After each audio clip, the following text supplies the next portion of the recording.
Welcome to the Pinnacle Leaders Podcast. I'm your host, Dr. Randal Langley, President of Christian Life School of Theology Global. The opportunity to share biblical wisdom with kingdom-minded leaders in the areas of lordship, leadership, and lifestyle led me to start this show. My desire is that through this podcast, you'll be equipped with relevant tools to maximize your leadership potential and reach the pinnacle of your calling. You'll hear from myself and many other successful leaders who are recognized experts on these topics and many others. We hope you enjoy this show. Well, hi friends. Welcome to today's podcast on the Pinnacle Leaders channel. We are so excited to be here with you. And again, I am welcoming my number one supporter and person that's been a leader in my life. And that's my wife, Laurie. So say hello to the people today. Hi, and we do really welcome you in, believing that what we're going to share is going to be of value to you and something that will bless your life, help you in your growing and in your leading. Yes, absolutely. You know, we always try and share things of value that are not just a waste of your time. It's something that you actually look forward to. Yes. And so we're just grateful that you are with us today. And I do have something that I feel like is very relevant. You know, a few days ago, we watched a movie that my daughter had been kind of pestering us. Hounding us to watch it. To watch this movie. And what was the name of the movie? A Big Year. A Big Year. And the gist of the movie, well, we thought it was going to be a comedy. It wasn't so much a comedy. And so we watched this movie, and then the funny thing is, after the conclusion of this movie, I was like, wow, that has a powerful message in it, one that every leader is going to have to decide how they spend their time. And so the idea behind the Big Year was these guys were bird watchers. Yes. They call it birding, right?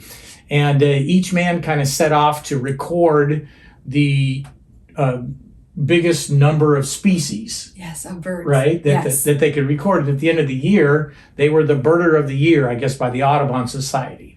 So in these 3 lives, as we looked at it, they basically set aside their whole life and put things on hold to chase after their dream of being the world's number one birder with the Audubon Society.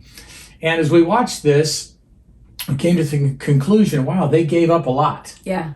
They made some sacrifices. Yeah. Some, obviously, we felt like were very poor choices.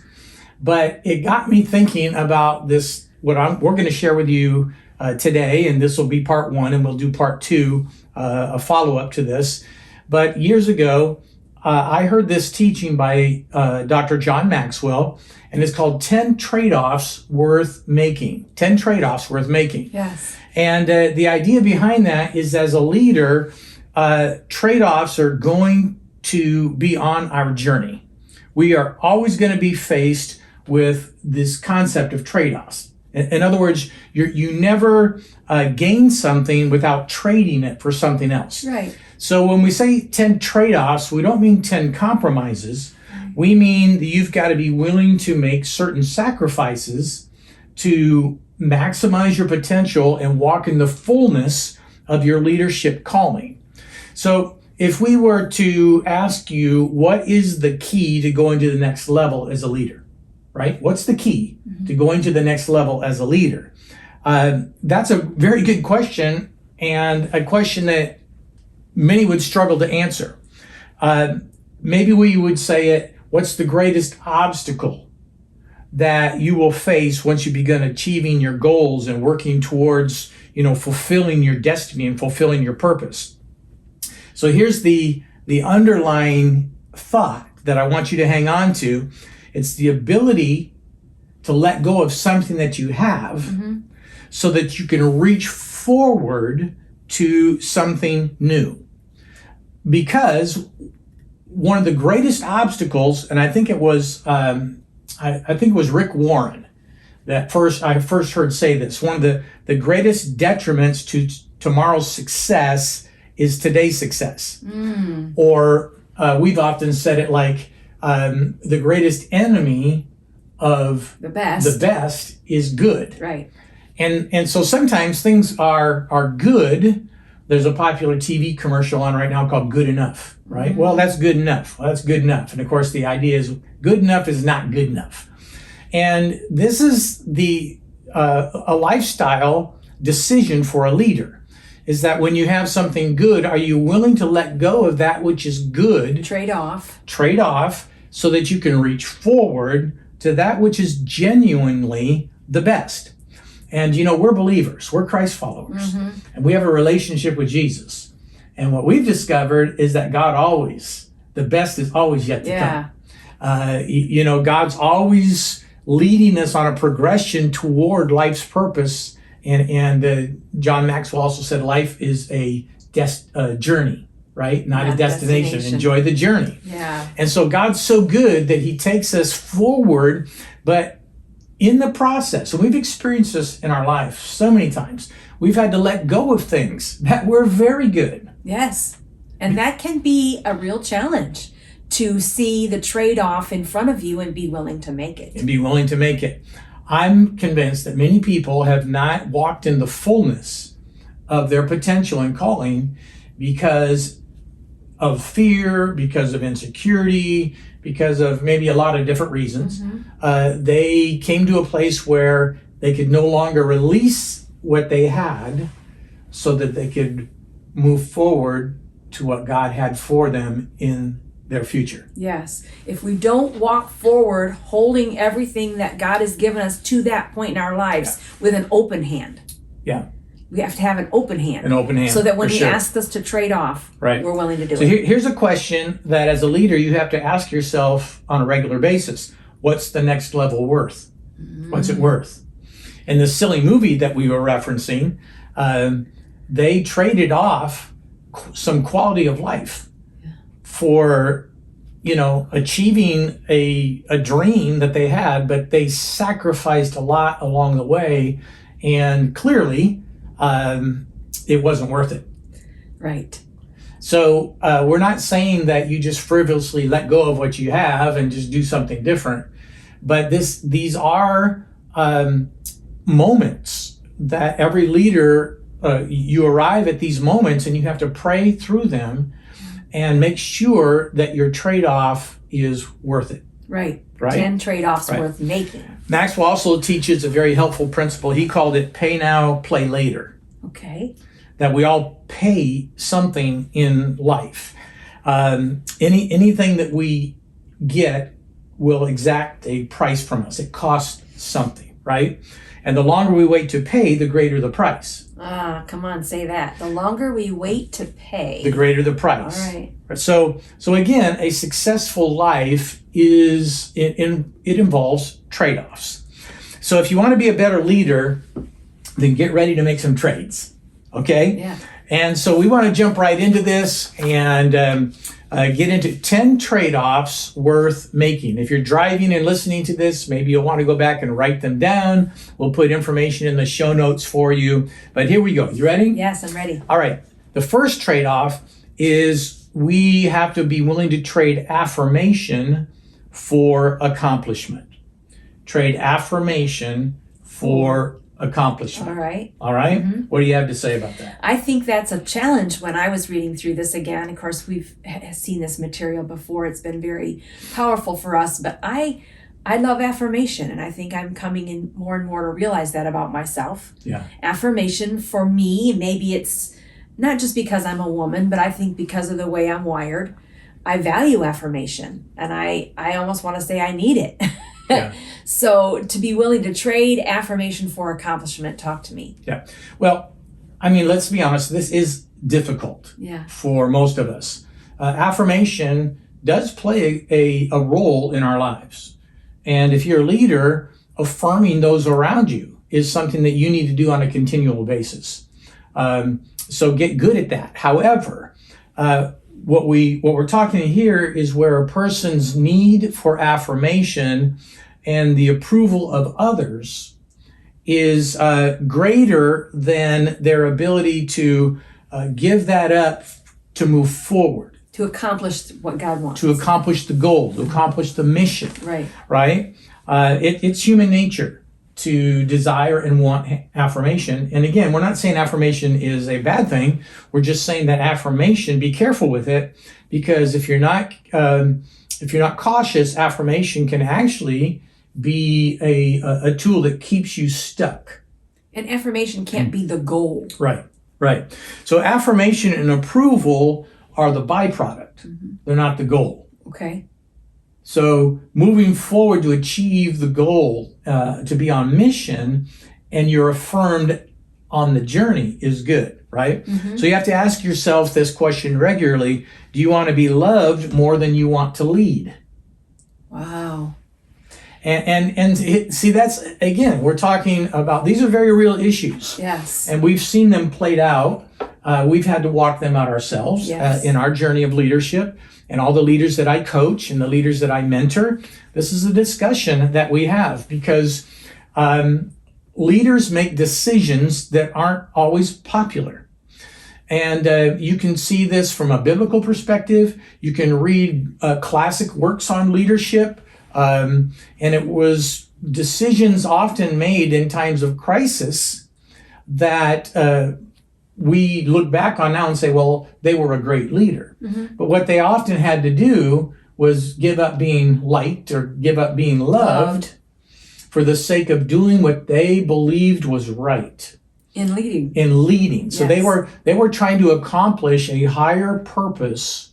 And sometimes that meant having to take one for the team, Can I give a good illustration that I thought of? Yeah. Back when we were pastoring one of the churches that we did, we went through a season and it was very obvious that our financial outflow was greater than our financial income in that season. Right.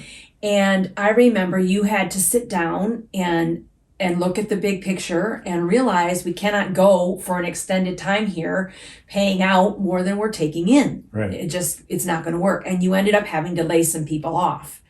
And that did not make people love you. Right. But you had to do it. Right. Leadership required it. It required it. But, I found ways to the best of my ability to lead with integrity. Sure. To display transparency, to show grace and kindness. Yes. But still, I had to be willing to move the organization from where we were to where we needed to go. That was the mission. That was the goal. And I had to be willing to do that even at the expense of people not liking me, accusing me of different motives. So leadership, requires you sometimes to hurt a little bit in that area. But again, you've got to be willing to trade. There's times. Yes. These are trade-offs. Number one, you've got to be willing to trade affirmation for accomplishment. Very good. If God's put something in you, if you've got a vision, if you've got a commitment to the mission, trust me, there are going to be times when you've got to trade off those good feelings and what other people think for the overarching responsibility of carrying out the mission, accomplishment. Good. All right? Very good. First trade-off. Powerful. Trade-off. Trade-off number 2 is you got to be willing to trade security for significance. Trade security for significance. The greatest leaders in history were not great because of what they owned or earned, but because of what they gave their lives to accomplish. So powerful. Wow. Especially in our season, what's going on in our world right now. Being willing to trade security for significance. And again, just like everybody wants affirmation, security has a place. Security, absolutely. Everybody wants security, right? But there's something in human nature that woos us to stay where we're comfortable. Right. Let's just be real honest with each other about that. We want to stay comfortable. We don't necessarily want to move out past into this area where we don't feel as secure. Right. Yeah. Yeah. But if you always choose security, you'll eventually sacrifice growth, and you'll sacrifice the mission.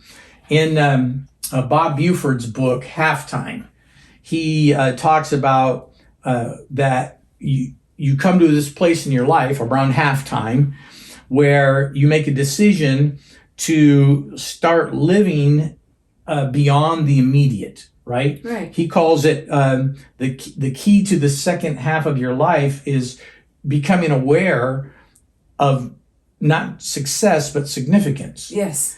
So you're willing to give up things to make a difference in people's lives. Yes. Right? Here's the cool thing about that, is that when you can be successful but not significant, but you can't be significant without being successful. It's true. And at the end of the day, it's the lives of people that we pour into that's really going to make a difference. So true. I love, years ago, I heard the, Zig Ziglar. Oh, I loved reading, and he was a great Christian man, even though many people know him for his philosophies and training on sales and so forth. But the key to it always boiled down to this. Zig Ziglar said, if you always help people get what they want, you'll always have what you want. And so it's this idea of being genuine and authentic and willing to pour into other people's lives. Mm-hmm. And sometimes that means giving up something that you have or something you want for the benefit of what others need. Yes. But don't get discouraged, because when you are willing to do that, you'll have what you need. It'll all come back around. But in the beginning or at the front end of something, you have to give up security sometimes and the ability, the predictability of a situation for significance. Yeah. So that's trade-off number 2. Be willing to trade security for significance. The third trade-off is, again, as leaders, we're all faced with these. There'll come a time, I promise you, when each of these 10 you'll be faced with, and probably multiple times, not just once. So get used to it. But trade-off number 3 is you've got to be willing to trade financial gain for future potential. Trading financial gain for future potential. So the temptation is almost always to go for the cash. We live in such a world where it's all about money. And right now people are talking about the great resignation. Now's a great time to ask for a raise, and here's how to get a raise in this culture, whatever. And it seems like that there's a lot of emphasis. Now, again, we're not against provision. We're not against resources needed to live our lives. Or advancement. Right. So it's not about not saying we don't need money. It takes money to exist, money to fulfill kingdom mission, right? But the idea here is that it's not all about money, right? Right. And if you make the decision based on money, more often than not, you'll miss the greater potential of the future. Mm-hmm. And if you are willing to sacrifice on the front end for the possibility of greater potential, then you are almost always giving greater chances for a higher reward. This is a powerful principle. It is. It really and is. I can think of so many illustrations. I mean, even with us, early on when we took over CLST Global, okay, the mission of CLST has been powerful right from the beginning. But the methodologies, and if you run a business or an organization, you'll understand that your mission changes very little. In fact, I just finished another doctoral course specifically on advanced strategic planning. And so much of success is making sure that your mission is crystal clear. Yes. Why do we exist, right?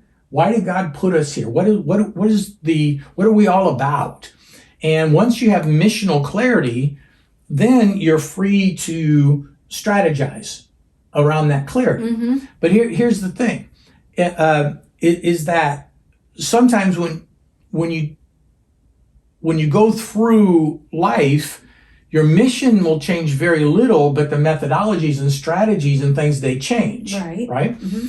And so we took over CLST Global at a time when the mission was as powerful as it ever was, but strategically we were challenged, and financially we were challenged. Because this point is trade financial gain for future potential. Correct.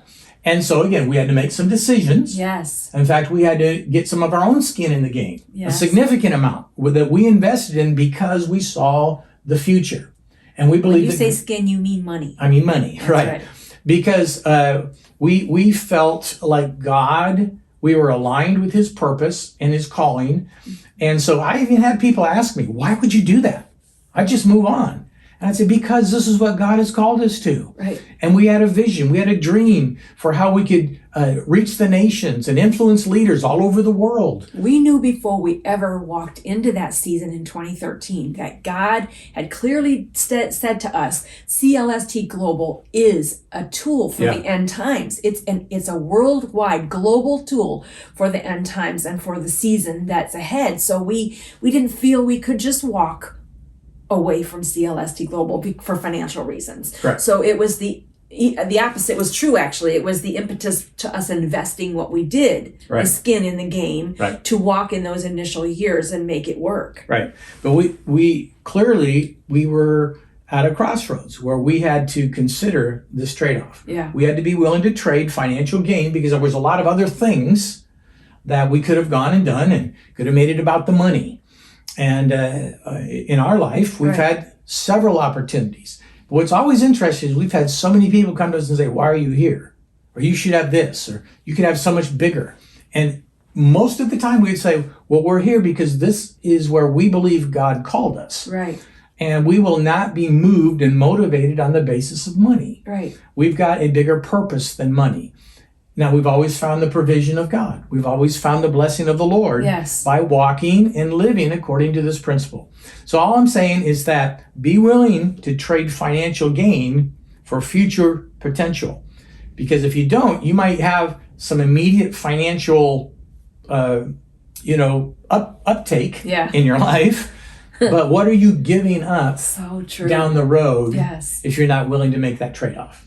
And I don't know if you want to do another example of this because I know you probably want to move on, but if I could just say, we have walked this over and over, this trade-off, this particular trade-off over and over again, and have found unequivocally every single time that the future potential was worth the trade-off. Yes. It has always been worth the trade-off. And it also helps keep financial matters and financial gain in its right perspective. Right. Money doesn't have a chance to really take your heart by the throat because you know that if you will obey God, if you'll do what he's asking you to do, if you'll grab the reins of future potential and keep money in its rightful place, it has a place, but keep it in its rightful place, you'll never be sorry. It's the freest, best place to live. And every single time we've taken future potential over financial gain, he's given us so much more. The financial gain and more. The relationships, the growth, the blessing, the opportunities. He's just made it so much greater than it ever would have been if we'd just grabbed for the money. Yep. So be willing to trade financial gain for future potential. No, that's so good. That's so good. All right, here we go. Trade-off number 4. You've got to be willing to trade immediate pleasure for personal growth. Trade immediate pleasure for personal growth. John Maxwell teaches, and you've heard others teach it, Dave Ramsey, specifically about finances, but others about delaying gratification when it comes to personal growth.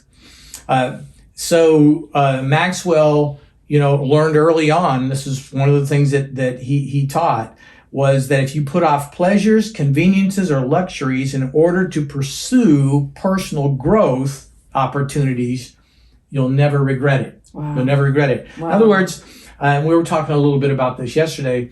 I don't really know how to explain this, my friends, but things happen when you choose to grow. Yes. There's just there's some kind of a universal dynamic. Yeah, I was gonna say it's a dynamic that just it just is that when you choose to invest in your personal growth and development, especially in this realm of leadership, things happen. I've said that almost everything in my life that God has done has come to us through relationships. But many of those relationships were developed in the process of us investing in our growth, right? And so there's an attractive, it's like a leadership magnet. As you are growing, you begin to attract things around your life. And I also believe that the other thing is that opens your capacity to see. Leaders are visionaries. As you learn, as you grow, as you are willing to maybe set aside, well, I would love to do this, or this gives me pleasure, or this hobby, or this whatever, and you say, no, now's not the time for that. I need to invest in my growth. I'm telling you, it expands your life. It enlarges your capacity to see things, to understand things, to envision things, and it attracts people to you. Yes. So be willing to sometimes trade immediate pleasure and invest in your personal growth. I made a note here. I think continual growth and learning is the prize. It is the prize. That's good, yeah. Continual growth and learning is the prize. It's what's worth going after. It's. I think, like you said, it brings dynamics to our lives that we couldn't have anticipated on the front end on our own. But it is a magnet, and I think we need to be lifelong learners, as you're so famous for saying, and tell ourselves, no, growing and learning is the prize. Yeah.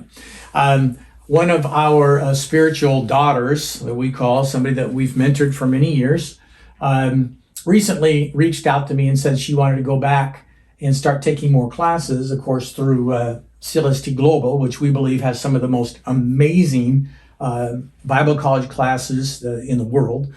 But she said she's going to go back and start she wanted to earn her doctorate degree. I was just encouraging her that I felt like that would be an amazing opportunity, and I just wanted to tell her, you can do this. Yes. But you know what? That same woman, I remember when she originally started attending Bible college, she didn't have the money to go. All right. And she's a mom. Yeah. She had kids. They were in a season of young children, a season of life where things were tight. You know what she did? She took house cleaning jobs. To pay for her growing. So that she could invest in her personal growth and development as a leader. I didn't remember that. Yes. And I thought of that when she sent me this text. That was many years ago. Wow. That I want to go back to school. I'm going to continue to learn. And whenever I see anybody willing to grow, invest in their growth and development, super, I always light up, and I always like to say, tell me about this. This sounds like something that is really going to benefit your life. So be willing to trade immediate pleasure for personal growth. All right, we'll do one more. All right. Number 5. And then we'll wrap this up, and we'll pick this up in part 2. Okay. All right. Number 5, 10 trade-offs worth making. Number 5 is you've got to be willing to trade exploration for focus. Exploration for focus. Now, let me unpack this a little bit. Let's talk about what this exploration is good too. Yes. So it's so interesting that a lot of these things we're trading at different times in our leadership path are good things. Right. Right. Maybe you've heard the old phrase, jack of all trades, master of none. Right. Really, that's a lot what this trade-off has to do with, right? You may have to give up the less important things in your life to focus on the one big important thing. All right? Mm-hmm. That's the power of focus. We underestimate, I know that we're interested in a lot of things. My daughter and I were talking about this the other day because she's a very talented musician. She loves to play and worship and she loves to teach. She's a great teacher and she's a good communicator. Yeah. And now she's in pilot school, going towards becoming a professional pilot. And so she's had to give up a lot of these other things in this season to focus on what's most important, right? Yes. The one big important thing. Yes. See, here's the deal, friends. A 150-watt light bulb can light up a room, but a 150-watt laser can cut through 3 inches of steel. Wow. That's the difference. Okay. That focus makes. And so this is a principle here that as a leader, you really need to take to heart. The only way to go far is to specialize in something. And if you study the lives and read about the lives of great men and women, you'll discover that a lot of them weren't what we would call balanced in all these different things. They were very single-minded. Yes. The power of focus. They were focused on the one main thing. And once you've found what you were created to do, once you've discovered purpose, then you need to make that your focus. You need to stick with it. I've got lot of things that I enjoy doing, right? But I've found value, and recently I've been going through an exercise of reassessing my schedule, my time. Yes. And you can call it a time map. Maybe we'll do a podcast on this coming up. I think it would really help some people. That'd be awesome. I share with you some of the principles that I've used, but the idea is you have time. Everybody gets 24 hours. Everybody gets 24 hours, but that seems so shallow. That almost sounds like a quip to people. No, I don't have time. Here's the thing: you just have to learn how to map your time according to your highest priority, and you'll be surprised how focused time. And I realized that I was doing a lot of things. The idea is not to be busy. Oh my goodness, can we be busy? Yeah. The idea is I love to be busy. Right, but the idea is not to be busy. Being busy will wear you out. The idea is to be productive and focused on the big thing. What is it that I need to accomplish? What is my, again, missional clarity? Yes. And making sure that my time map also is in alignment with what I say is most important in my life, right? Trading exploration for focus. For focus, right. So being willing to just block out the other less important to focus on that which is most important is a trade-off that all great leaders have to make. And you'll have to do this on a continual basis in your life. All right. Can we put the cookies one shelf lower on the shelf there? Sure. I think that in addition to what we've already just said about focus, I think that we have to address distraction. Because distraction... That's part of it for sure. Yes. We live in a world where distraction is the accepted lifestyle. Right. It's not just the accepted lifestyle. It can be the expected lifestyle. To live distracted by social media, distracted by all these options and choices, and distracted by all the opportunities. Again, a lot of them filled with good things. And to be able to focus and move ourselves beyond distraction is a huge, huge thing. And I think that if we will address that idea of distraction, and like we found in looking at your time map and how we're trying to use that as a tool, that we can get a lot done in a focused amount of time. Yes, correct. So in this 2-hour block, this is what I'm going to do. And then I'm going to move on to something else in the next 90-minute block, however it works out in your day. Right. But if you give yourself in that 2-hour block to what you're supposed to be doing, the focus is powerful. The focus is powerful. But I'm so glad you brought that up, because the opposite of focus is distraction. I agree. And that is a killer of productivity and really a killer of your leadership mission. And so we'll mark that down. We'll bring that up, because I think that'd be extremely valuable for talk for about people. time mapping. One of the things, real quick, is so my email inbox was ridiculous. I don't know. I even, it's scary to say how many hundreds and hundreds and hundreds of emails that I had going back to 2017 in my inbox. And because I used my inbox, I'll keep it there because I'll remember. Well, you don't remember.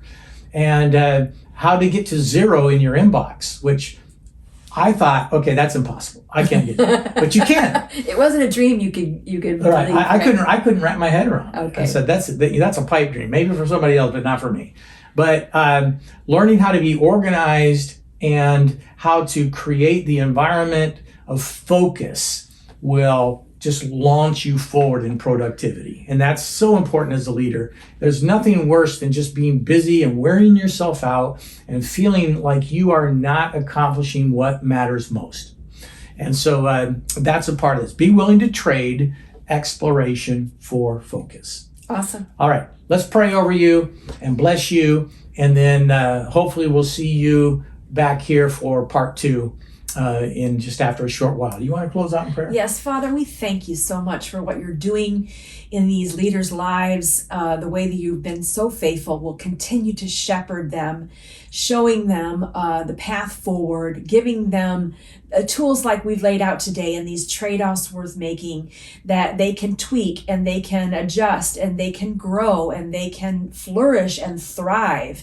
And we speak all of those things over the leaders watching this vodcast or listening to this podcast, Father. Thank you again for what you're doing in our lives. We give you all the praise and glory in Jesus' name.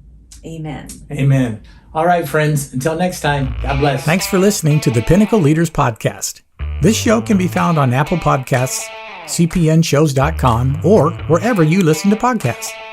If you have suggestions for this show, we'd love to know what you think. Visit www.randallangley.com to share your thoughts or connect with me on social media. You can also find other resources and interviews with my previous guests on my website, Facebook, and Instagram. We exist to serve kingdom-minded leaders like you. Grace and peace, my friends.